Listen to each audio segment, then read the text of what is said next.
Hi, I'm John. And I'm Justin, here at Miles of Golf. We're coming to you today to talk to you about the difference between a driving iron and a hybrid.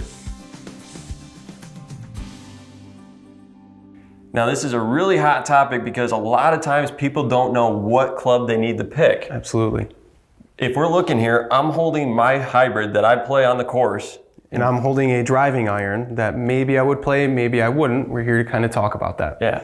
So biggest thing, when I'm going through a fitting and I'm looking at someone and I'm asking them, okay, what do we want to play? Do we want to play a driving iron or a hybrid? And they don't know what exactly they want. Exactly. First thing I'm going to ask, what yardage are we looking to hit? What are we looking to get out of this club? And a lot of times they'll have a yardage in mind. So say it's like a 205 yard shot. Okay, so we're going to find a club that's going to work for that 205 yard shot. But now we got to go and look at it. What's that club going to be? Will a driving iron get us a nice launch angle to where we're going to get a nice high ball flight and a lot of speed? And now we're going to be able to land that ball softly on the green? Yeah. Or is it going to come out too low and come out like a tiger stinger? Yeah. So that's really what we want to go in and try and find out today and see what's going to work best for a different player. Absolutely. So I play a driving iron for a few specific reasons. One of the main reasons though is I like to hit it off the tee, especially if my driver's not behaving. Biggest thing is it doesn't like to go as high as some hybrids do, which is usually a good thing when you're trying to hit a fairway, especially in some wind. I play a hybrid myself. I used to play a driving iron.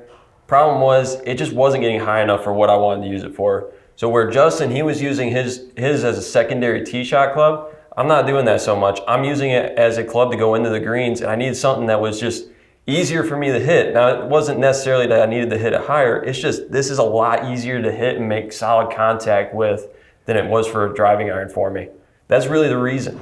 All right, so now we're really going to go into why these different shots are happening out of these two clubs. So if we look at how each club head is set up, you can see that the center of gravity is going to be a lot different on both of these. If you look at a hybrid, it's spread out quite a bit. This driving iron really isn't that thick in terms of depth.